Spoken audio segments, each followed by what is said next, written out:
নমস্কার, সুপ্রভাত। শুরু করলাম আরও একটা ভোটের হাওয়ার অনুষ্ঠান। এখন থেকে আপনারা বুঝতেই পারছেন ভোটের দামামা বেজে গিয়েছে। এখন আমাদের এই মাঝে মাঝেই চলবে ভোটের হাওয়া আর ভোটের ভবিষ্যৎ অনুষ্ঠান। থার্ড আই এবং এক্স ফ্যাক্টর অনিয়মিত হয়ে পড়বে। তাই ভোটের হাওয়ায় আজকে আমরা দেখে নেওয়ার চেষ্টা করব যে বিজেপির ভোটার তালিকা, প্রাথমিক যে ভোটার তালিকায় তাতে 144 জনের নাম এসেছে। এই 144 জনের মধ্যে কাদের সম্ভাবনা কতটা, কোন কোন আসনে বিজেপি জিততে চলেছে বা জিততে পারে, কোন কোন আসন বিজেপির কাছে অনিশ্চিত, আর কোন কোন আসন বিজেপি একেবারেই জিতবে না, এই নিয়ে একটা পুঙ্খানুপুঙ্খ আলোচনা করব। যে আমরা গত যে সমীক্ষা দেখিয়েছিলাম, আমাদের বিগত সমীক্ষার ভিত্তিতে, অর্থাৎ আমাদের দ্বিতীয় পর্যায়ের যে সমীক্ষা ছিল, সেই দ্বিতীয় পর্যায়ের সমীক্ষার ভিত্তিতে আপনাদেরকে বলবো। আমাদের তৃতীয় পর্যায় এবং চূড়ান্ত পর্যায়ের কাজ শুরু হয়ে গিয়েছে। আমরা খুব শিগগিরই এই মার্চেই আপনাদেরকে আমরা দেখাবো মানে একদম শেষ পর্যায়ের সমীক্ষা, সেটাই চূড়ান্ত সমীক্ষা। আমরা বিজেপির ভোটার তালিকা দেখছিলাম 144 জনের। আবার গতকাল তৃণমূলেরও প্রার্থী তালিকা বেরিয়েছে 291 জনের। এই 291 জনের যে প্রার্থী তালিকা, এই লম্বা লিস্ট, প্রত্যেকটি প্রার্থীর সম্বন্ধে খোঁজখবর নেওয়া, প্রত্যেকটি প্রার্থীর মানে ব্যাকগ্রাউন্ড জানা, তাদের রাজনৈতিক সামাজিক প্রেক্ষাপট জানা একটু সময় সাপেক্ষ ব্যাপার। যদিও বেশিরভাগ প্রার্থীদের আমরা এইগুলো জানি, কিন্তু বেশ কিছু নতুন মুখ এবার তৃণমূলেও আছে। ফলে এইসব প্রার্থীদের খোঁজখবর নিয়ে তবে আমরা আজ রাতের যে অনুষ্ঠান আমাদের ভোটের হাওয়া, সেই রাতের ভোটের হাওয়া অনুষ্ঠানে আমরা আপনাদের দেখাবো তৃণমূলের প্রার্থী তালিকা কেমন হলো।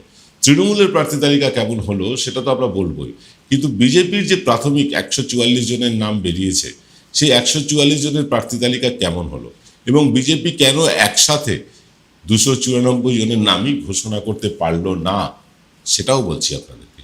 বিজেপি দ্বিধাদ্বন্দ্বে আছে। আদি 90-এর লড়াই তো আছেই, এছাড়া বহু জায়গায় বিজেপি একদম জেতা আসনগুলো, বিজেপি গতবার এমন কয়েকটা আসন আছে, 20খানা আসন এমন আছে যেখানে বিজেপি মাত্র 5,000 বা তার কম ভোটে জিতেছিল। এই আসনগুলো বিজেপির কাছে খুব রিস্কি জোন। অর্থাৎ এর মধ্যে নন্দীগ্রামও পড়ে। নন্দীগ্রামে শুভেন্দু অধিকারী 1956 ভোটে জিতেছিলেন, এটাও কিন্তু 5,000-এর কম ভোট। এরকম বহু রিস্কি জোন আছে যেখানে বিজেপি 5,000-এর কম মার্জিনে জিতেছিল, এবং যেখানে তৃণমূল তাদের সংগঠনটা কিন্তু বেশ গুছিয়ে নিয়েছে। কেন বলছি এ কথা? বিজেপি কেন সংগঠন গোছাতে পারেনি? এর মূল কারণ বিজেপির কলকাতা কেন্দ্রিক, মিডিয়া কেন্দ্রিক, আদালত কেন্দ্রিক রাজনীতি। বিজেপির মানে যত বড় নেতারা আছেন, তাদের মূল ফোকাসটা ছিল কিন্তু মিডিয়ায় অ্যাটেনশন পাওয়া, মিডিয়ায় জায়গা পাওয়া, খবর কাগজের প্রথম পাতায় তাদের নাম ওঠা, তাদের ছবি ছাপানো, টেলিভিশন চ্যানেলে তাদের ছবি দেখানো। এটা যেমন তারা একদিকে চেয়েছেন, আর একদিকে চেয়েছেন আদালতের দ্বারস্থ হয়ে বিভিন্নভাবে নিজেদের সুরক্ষা থেকে শুরু করে সবটাই আদায় করে নেওয়া। এই ব্যাপারে তারা ব্যস্ত ছিলেন। বেশিরভাগই জিতে আসা বিধায়কেরা বিজেপির, তারা কিন্তু নিজেদের এলাকায় সময় দেননি। যে 77 জন বিধায়ক বিজেপিতে জিতেছিলেন গত নির্বাচনে, তার মধ্যে বিজেপির কাছে কমতে কমতে এখন 65-তে এসে দাঁড়িয়েছে, তারও কম বোধ হয়। ফলে বিজেপি যে রক্তক্ষরণ হচ্ছে, বিজেপি যে ক্রমাগত ক্ষয় হচ্ছে, সেটা তো আমরা চোখে দেখতে পাচ্ছি। এবারের নির্বাচনে কি হবে? এবারের নির্বাচনে যে বিজেপির 144টি আসনের নাম প্রকাশিত হয়েছে, বা যে 144টি প্রার্থীর নাম প্রকাশিত হয়েছে, তাদের মধ্যে কারা জিতবে কারা হারবে তার একটা তালিকা আপনাদের দেব। সেই তালিকায় আপনারা 3টে রং দেখতে পাবেন। একটা হচ্ছে গেরুয়া রং, সে রং মানে সেই আসনগুলো বিজেপির পক্ষে নিশ্চিত, তারা জিতবেই। একটা হচ্ছে সবুজ রং, সে রঙে বিজেপি হারছেই। কারা জিতবে আমরা বলতে পারছি না, কারণ বাকিদের লিস্ট এখনো আসেনি।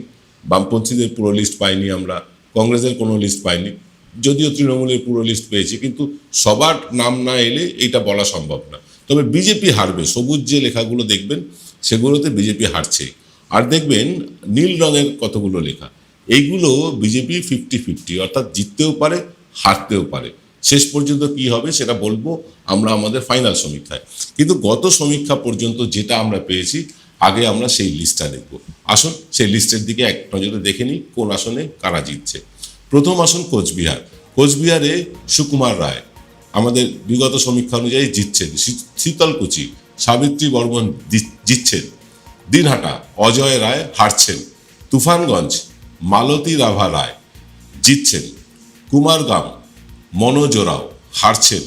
কালচিনি বিশাল লামা জিতছেন। আলিপুরদুয়ার পরিতোষ দাস হারছেন, তাকে নিয়ে ইতিমধ্যেই বিরোধ শুরু হয়ে গিয়েছে।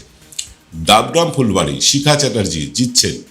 নাগরাকাটা পুনা ভেংরা জিতছেন। মাটিগাড়া নকশালবাড়ি আনন্দময় বর্মন জিতছেন। শিলিগুড়িতে শঙ্কর ঘোষ জিতছেন। ফাঁসি দেওয়ায় দুর্গা মুর্মু জিতছেন। গোয়ালপোখরে সুরজিৎ বিশ্বাস হারছেন। চাকুলিয়ায় মনোজ জৈন হারছেন। করণদিঘিতে বিরাজ বিশ্বাস হারছেন। কালিয়াগঞ্জে উৎপল মহারাজ তিনিও হারছেন। রায়গঞ্জে কৌশিক চৌধুরী হারছেন। কুশমান্ডিতে তরুণ চন্দ্র রায় হারছেন আমাদের বিগত সমীক্ষা অনুযায়ী। কুমারগঞ্জে শুভেন্দু সরকার হারছেন। বালুরঘাটে বিদ্যুৎ রায় হারছেন। তপন বুথরায় টুডু হারছেন। গঙ্গারামপুর সত্যেন্দ্রনাথ রায় তিনিও হারছেন। হরিরামপুর দেবব্রত মজুমদার তিনিও হারছেন। হাবিবপুর জোয়েল মুর্মু জিতছেন। আমরা যারা হারছেন তাদেরটা বলছি, কিন্তু কারা জিতছেন সেটা এক্ষুনি বলছি না, সব প্রার্থীদের নাম না আসা পর্যন্ত। গাজল চিন্ময়দেব বর্মন জিতছেন। চাঁচল রতন দাস জিতছেন, মার্জনা করবেন, হারবেন। চিন্ময়দেব হারছেন, রতন দাস হারছেন। রতুয়া অভিষেক সিংহানিয়া হারছেন। মানিকচক গৌরচন্দ্র মণ্ডল হারছেন। মালদায় গোপালচন্দ্র সাহা জিততে চলেছেন। মোথাবাড়িতে নিবারণ ঘোষ জিততে চলেছেন। সুজাপুরে হারছেন অভিরাজ চৌধুরী। সুতিতে হেরে যাবেন মহাবীর ঘোষ। রঘুনাথগঞ্জে হারছেন সুরজিৎ পোদ্দার। লালগোলা অমর কুমার দাস তিনিও হারতে চলেছেন। ভগবানগোলায় ভাস্কর সরকার তিনিও হারছেন।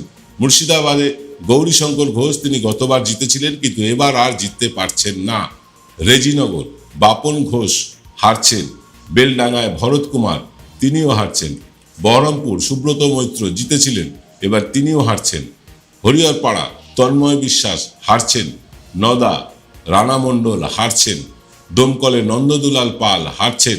জলঙ্গি নামটি ভুল আছে, নবকুমার সরকার হবে, নবকুমার সরকার হারছেন। করিমপুর সমরেন্দ্রনাথ ঘোষ হারছেন।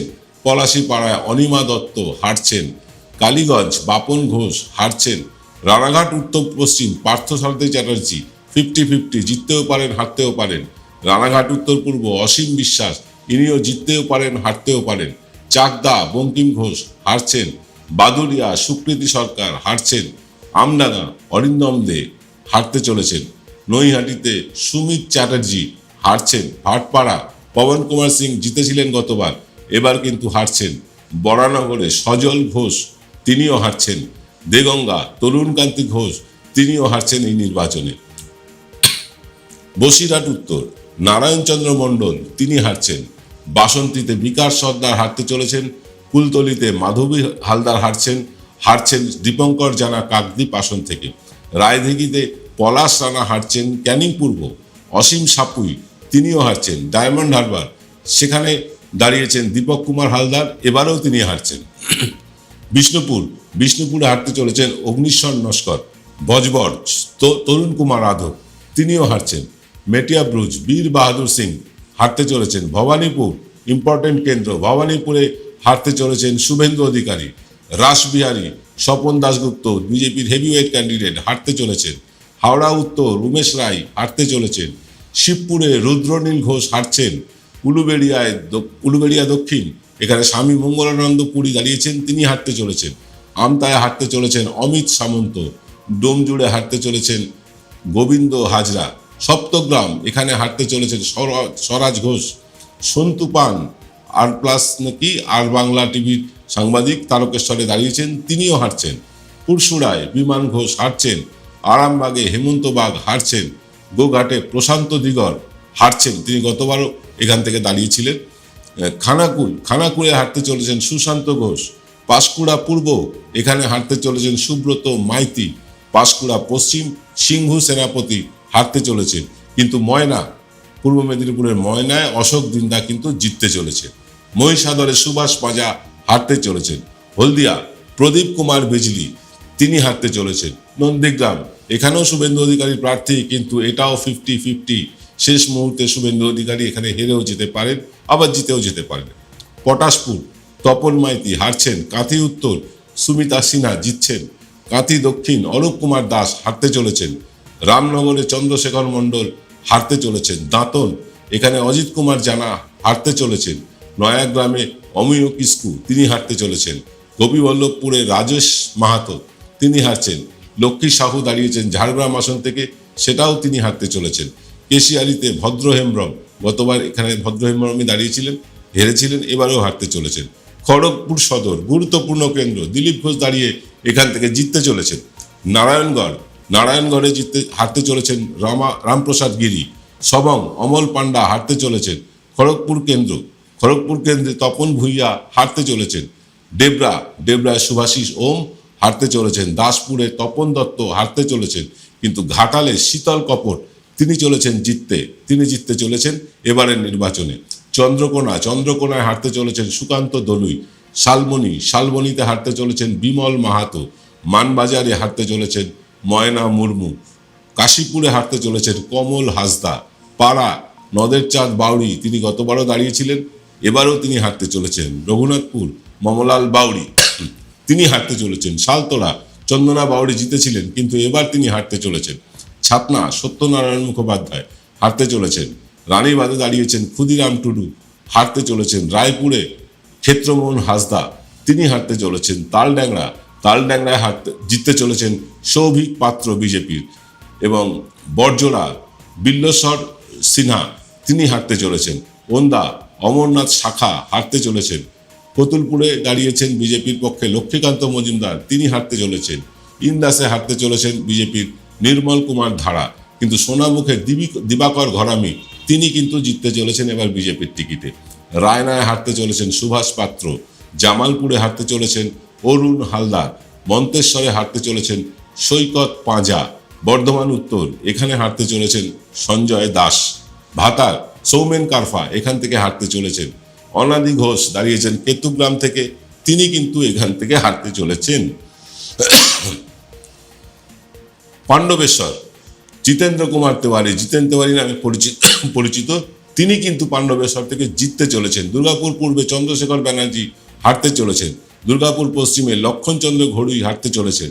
জামুরিয়ায় বিজন মুখার্জি হারতে চলেছেন। আসানসোল দক্ষিণ অগ্নিমিত্রা পল জিতেছিলেন, এবার কিন্তু তিনি হারতে চলেছেন। আসানসোল উত্তর এখানে হারতে চলেছেন বিজেপির আরও এক হেভিওয়েট নেতা, স্থানীয় নেতা কৃষ্ণেন্দু মুখার্জি। কুলটিতে অজয় কুমার পোদ্দার জিতেছিলেন, এবার হারতে চলেছেন। দুবরাজপুরে অনুপ কুমার সাহা হারতে চলেছেন।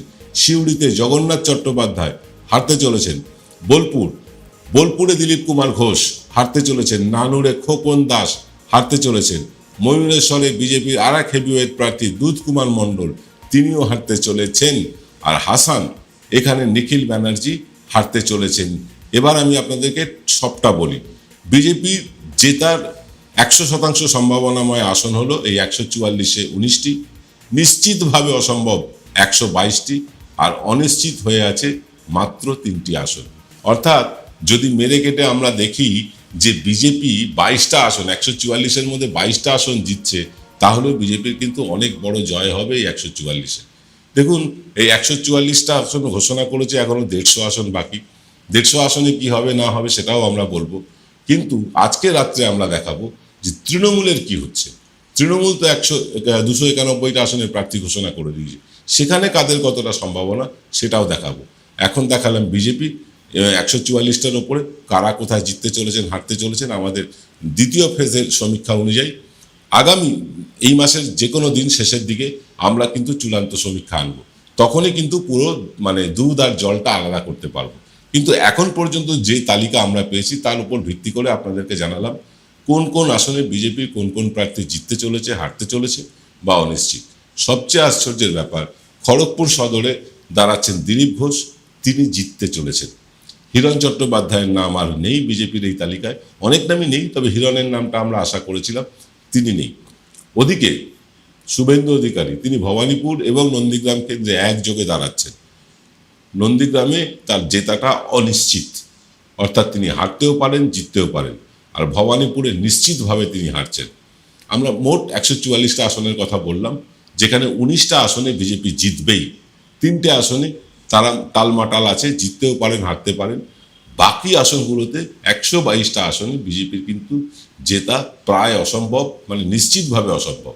এই 144টা আসনের হিসেব পরিসংখ্যান আপনাদের দিলাম। রাত্রে আসছি তৃণমূলের 291টা আসন তো একদিনে দেখানো যাবে না বা সম্ভবও না, আমরা ভেঙে ভেঙে দেখাবো। আজকে রাত্রে আমরা যে অনুষ্ঠানটা করব সেখানে আপনারা কিন্তু দেখতে পাবেন যে তৃণমূলের কোন আসনে কারা জিতছে তার প্রথম পর্যায়ে। আজকের অনুষ্ঠান এখানেই শেষ করছি। সকলে ভালো থাকবেন। শুভরাত্রি।